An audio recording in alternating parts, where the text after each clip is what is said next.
Welcome to the Book in You podcast. I'm Jared Cagle alongside Tim Elmore, and today we're going to be answering 3 big questions that you need to be asking as an author to help get your book published.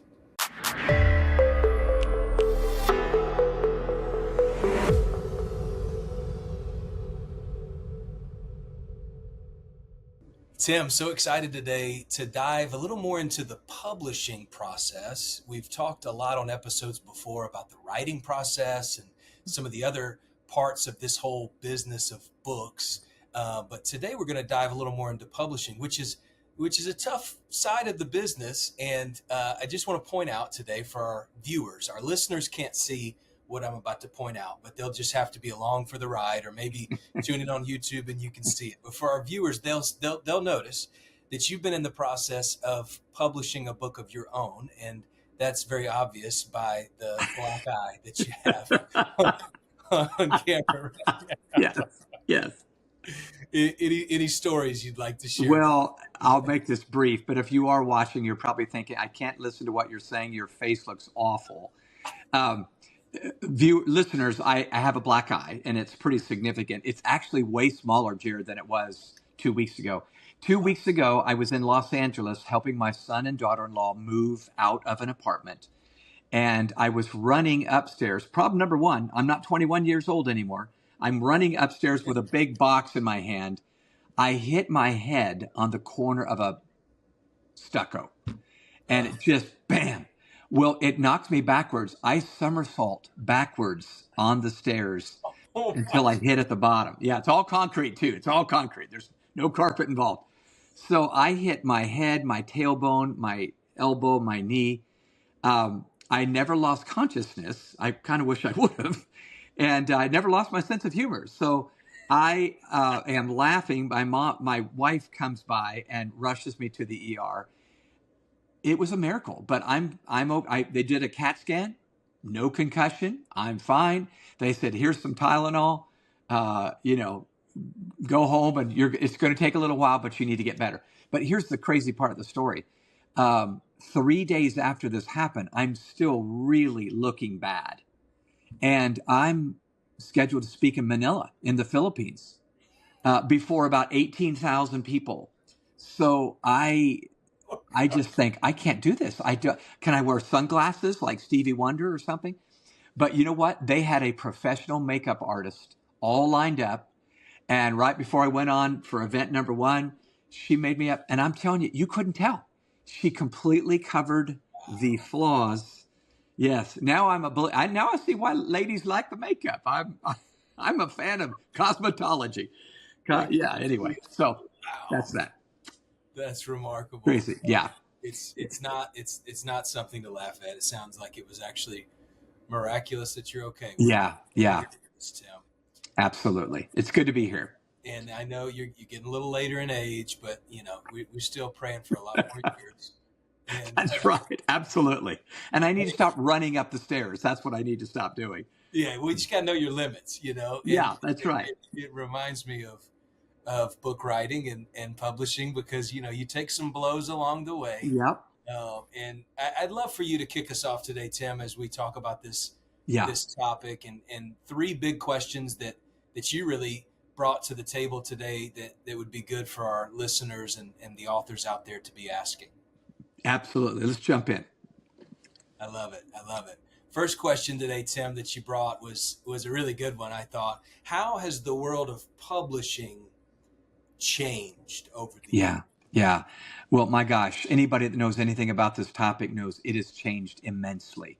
And I would say if we recorded this podcast a year from now, we'd have some more changes to report, because it's a very dynamic, tumultuous world right now where, quite frankly, listeners, even publishers are scrambling to help their publishing house survive. Some of them, not all, but many. There's a big 5, but then there's a whole bunch of others that are just scrambling to try to make this thing work.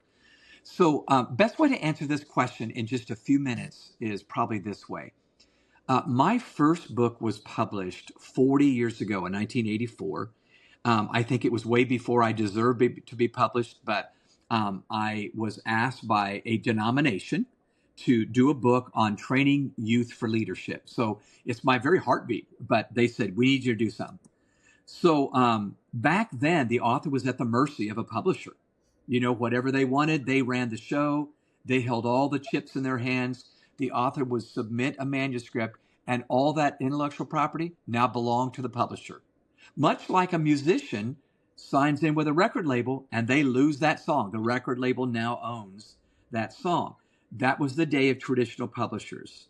So today it's different. There still are traditional publishers, but you can, listeners, maintain your content in your possession, your intellectual property. They call it IP. So when I use that term, just know that's what I'm talking about. So let me give you some options, 3 big options that you may want to consider if you're thinking about getting a book published, okay? So thanks to the internet and smart technology, authors can build their own platform. And once you build a pretty sizable platform, the publisher might need you more than you need them. I mean, I think that's safe to say. So to get your message out, okay? In other words, I have a tribe right now on social media, the different platforms, of about 100,000 people. So I'm not John Maxwell, but I got about 100,000.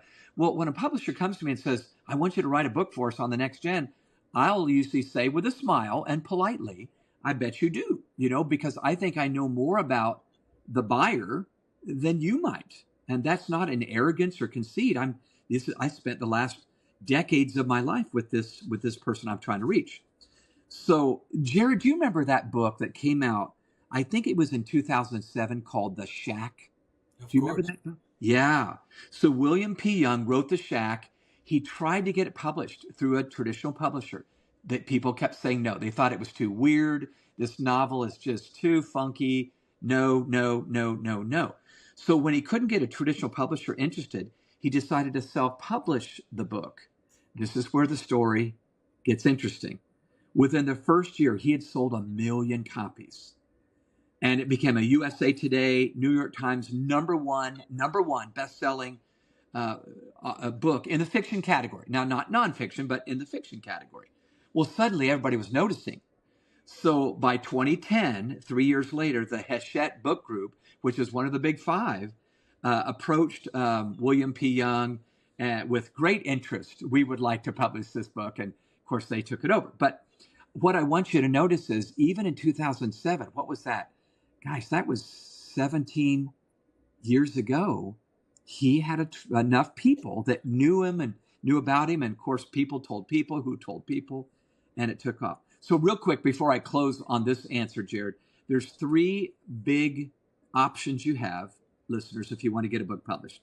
The first one, you can self-publish, just like William P. Young did.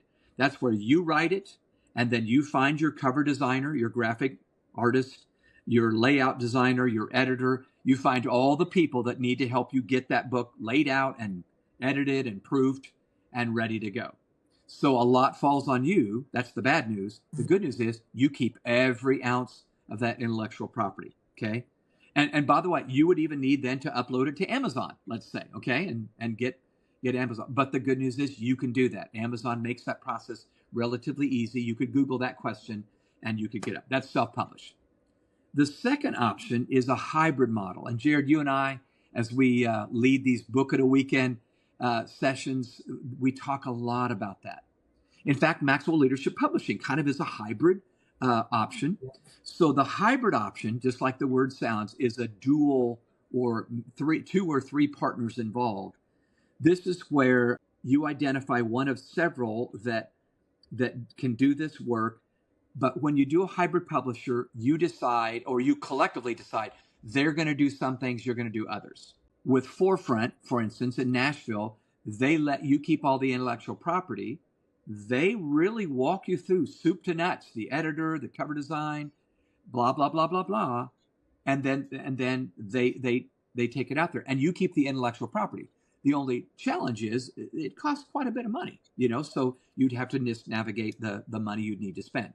But the good news is then it's out there. So that's hybrid. Jared, why don't you insert yourself here as much or little as you want to? Maxwell Leadership Publishing is a great place, and you're in charge of that under Mark Cole. Talk about how that works, if you'd like, and maybe how people might just want to know about that. Sure. Yeah. Thanks, Tim. I think this is a perfect opportunity to talk about the value that we're finding under the Maxwell Leadership imprint for Yeah. publishing. John really wanted to start an imprint because he saw that in the traditional form of publishing, there was some areas that he was Yeah. interested in uh, owning or retaining rights in a Yeah. different way, Yeah. and leveraging, as you mentioned earlier, when you have a platform as an author, now the world is changing to a point where you really are the most important seller Yeah. of that book, Yes. and the publisher publishes the book. But when it comes down to it, if we're going to be equitable with the return, the author really should be more Yeah. incentivized in Yes. today's market. And so that's what you're talking about, and that's where Yes. we come in. Yeah. Maxwell Leadership Publishing, we've created a model where we do utilize a hybrid model, and Hmm. we have partners that are helping us publish the work. And we're Yep. also providing marketing Yeah. materials, resources, strategy, and support to help the author get their message out. And in line with the principles, the values that we have built our company on, and have developed such a platform in the leadership space, we Yeah. want to now help other authors with their messages and get Yeah. their voice and their book out there too. And so, yeah, absolutely, we'd love to talk to anyone that's Yeah. interested Yeah. in publishing a book with us. And we have a few different options that we could consider. But if you are interested in that, email us at publishing@maxwellleadership.com, and we'll be able to Yeah. talk through the options there. And I'll remind us at the end of the show, but Yeah. thanks for that opportunity Yeah. to talk Yeah. about. You betcha. Well, you and I have had experience working together with Maxwell Publishing. It's really cool. I would say, listeners, if you're contemplating what to do, your values need to align with Maxwell Leadership. That's So right. they're not going to just publish anything. Right. But if you know their values and you go, man, that's my heart too, and I think I've got a fresh message, that might be worth just contacting Yeah. publishing at maxwellleadership.com. So then the third option, so it's self-published, hybrid. The third option is the traditional publisher, which we've already mentioned. That's where you find a trade publisher, maybe in New York City. They do all the work for you. They get it into stores, but you lose the IP, and you still need to own a lot of the selling yourself. So, but some people are still using that model. Andy Stanley still used that model, and he's not interested in getting into the hybrid or self. So it's still right for some, but listeners, you'll need to choose for yourself. What's your best model? Yeah. I think it's that was a great summary. In one of the things, I'm talking to authors all the time, and Yeah. one of the things that scares authors away is just how complicated the world of Yeah. publishing Yeah. is. And so I really appreciate the way that you unpacked that, Tim, and helped us kind of see the different options that are out there. Let me ask you this question, and this will be our second big Yeah. question for today. How important is the title and the cover design for especially a first time author? Yeah. Yeah. Excellent question. I would say, in my humble opinion, it's actually a little more important for an aspiring or first time author than it is for a John Maxwell who's written 90 books. Here's why. They know John. So even if the cover is kind of mediocre, they go, well, I know the content's going to be decent. Right. For a first time author, just know people really do judge a book by the cover. They're going to look, they're going to see the title. Is it catchy? Are the colors cool and attractive? So it's your brand. Your first book out, your second book out, that's your brand for those who know very little about you, and you need to treat it as such. So let me give you 3 rules to follow under this question of how important is the title and the cover. Number 1, keep the cover simple.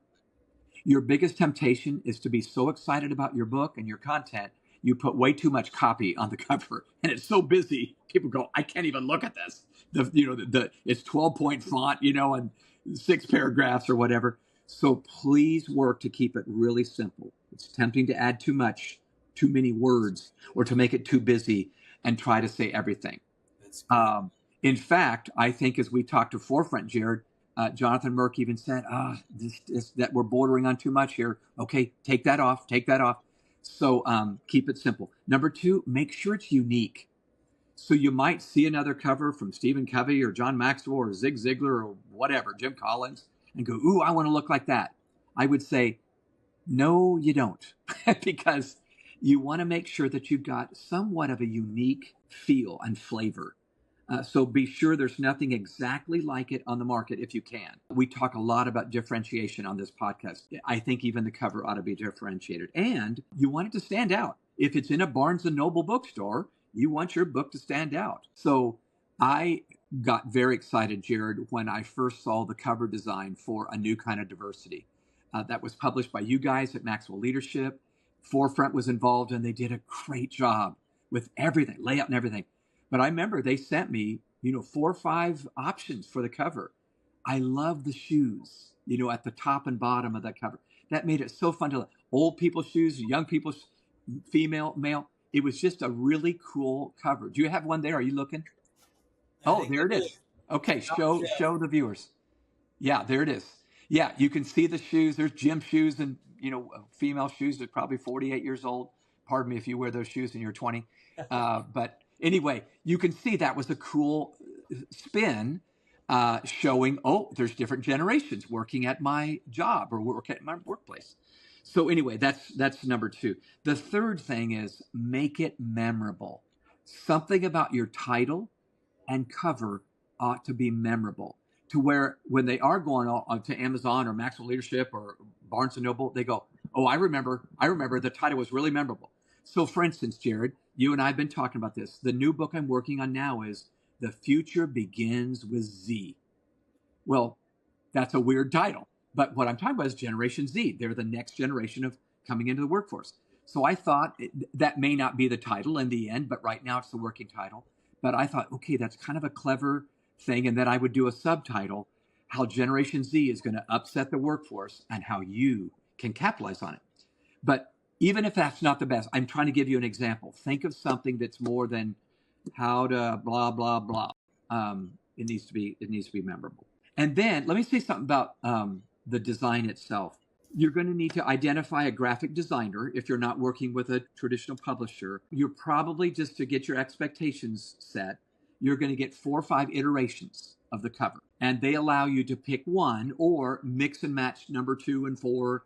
But just know you're probably not to get 50 for you guys that are really detail oriented. You're probably going to get 4 or 5 samples, and you get to kind of mix and match and choose these colors. And you'll get 2 to 3 volleys. Is that about right? Is that what you remember? 2 to 3 volleys back and forth, and then they go, okay, you need to pay me more if you want to keep talking about this for the next month or so.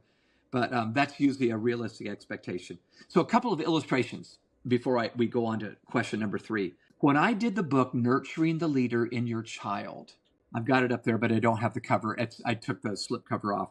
I remember talking to Thomas Nelson Publishers, and it was all about an adult pouring into a child. So my original cover design idea was, the older hand coming to clasp the younger hand. And you know what Thomas Nelson said? They were very polite, but they said, that's cliche. We need to show pictures of kids that are happy. I said, well, that doesn't have anything to do with leadership. They said, it doesn't matter. A parent's going to buy this, and they're going to want to see happy kids and go, if that will be my child, I want to buy this book. Isn't that interesting? So they were less concerned about say it in the picture, what you're doing. They were more saying, let's let the viewer look at outcomes. They're going to be happy kids once they learn to lead. And they chose male colors, which were kind of a red and kind of a gold. And I said, why those colors? And they said, you know what they told me, Jared? They said 80% of the books out there are bought by women. They said, we need to choose male colors because the women are going to buy it anyway, so to speak. We need to make sure we attract dads, for the same thing too. So you do want to think through your colors. When I did the book Generation IY, Our Last Chance to Say Their Future, that was something I remember Celia Yates and I were talking about that book. And we decided we need to have a black cover. Not because we're doom and gloom, but we said, unless we lead these kids differently, it's not going to be happy. That's why we changed it to Our Last Chance to Say Their Future. We wanted to create a sense of urgency. We need to lead these young people today on their screens differently than we are today. Also, let me just say this. If you're a new author, we may want to talk about this on another podcast.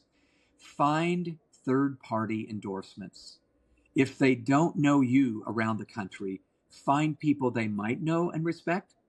or at least find a CEO of a company or a CFO or whatever, that they would just say, oh, okay, if this person likes it, then maybe I'll like it as well. So be sure and find statements of endorsement by people that they would agree to read it and give you a statement. And then when you choose the cover and you choose a title, think about ancillary products. So Jared, you think about this all the time. The book is only the beginning of the journey. There might be a video course. There might be, Chris Godey's team in business solutions, corporate solutions. So you want to think beyond the book. What are some other products and services we could offer off this book? You want to take a minute and talk about that at all? Well, I will just briefly. I mean, that's something I'm passionate about because we built businesses on the same model that you're describing. But I would say the book is the core, but it's not the only element to this whole business. And I'll also say to that end, as you're considering what ancillary products to create from the book or derivatives that you might create and write around the book or from the book, I would say don't force it. Don't try to make your book something it's not. Don't Malcolm Gladwell said to us one time that he's not trying to answer questions that aren't already being asked. Listen to the market. What are they asking? And meet them there. If they're not asking it, if your book doesn't fit in corporate America, don't target corporate America. Find where it fits and target it there. I've seen a lot of authors trying to maximize every possible nook and cranny, but there's power in focus. There really is. And you and I both have heard this phrase: if you write to everyone, you're really writing to no one. So find your audience. That's absolutely for sure. Really good. Tim, tell me this, just our final question for today. Once you write a book, as the author, is your job done at that point? Yeah, you and I both know this answer, Jared. The answer is absolutely no, you're not done. In fact, you've only just begun. So let me talk to you real quick, listeners, about expectations and disillusionment. Jared and I both have worked with many, many authors, and it's always an exciting proposition to write a book. However, I find that many people enter with some illusions about, I'll write the book and I'll trust everybody else to make sure it sells 1 million copies, in New York City. Writing the book is only 1/3 of the process. And I'm going to talk to you about the other 2/3 in just a minute. But let me make a statement that I want you to ponder. I don't think we can get disillusioned unless we're first illusioned. Meaning, I'm not going to get disillusioned about anything unless I have some illusion about how life's supposed to be, that everybody ought to be nice, or I don't know, this book's going to be easy, or this, it's going to sell 1 million copies. So just know, I want to talk you out of any illusions you have that this will be a simple process, or once I write it, my job's done and everybody else is going to carry it from here because they're going to love me and love this book just like I do. You need to drop the illusions and get real. So there's 3 significant stages to the book producing process. Stage 1 is the writing of the manuscript. So that's what you understand. That's typing the chapters, it's editing, it's reworking those edits, it's editing again, the cover design and everything else. So that's the writing process. The second step is the actual production. So that's the creation of the book itself, the product, if you will. So your words on a Google Doc or a Word doc. So the production is the look, the feel, the layout, the design, the graphics, the cover. That's what we've been talking about, and that's going to be a big part of the production process. But that's a whole nother third that may take as long as that first third. And then the last and final part is the marketing of the book. And I think more and more people get shocked that this is such a big role to play as an author. Jared just mentioned this. You're the number 1 seller of your book. Will others make it available? Of course they will. But you need to see yourself as the flag waver for this book, and you are everywhere you go. You're talking about, you're getting on podcasts, etc. So this may be the most important part. In fact, I think good books don't really get out there because the author might have grown up or lived in a remote part of the country. They don't have a big tribe, and the book just never gets out. So the author really is the key to the marketing.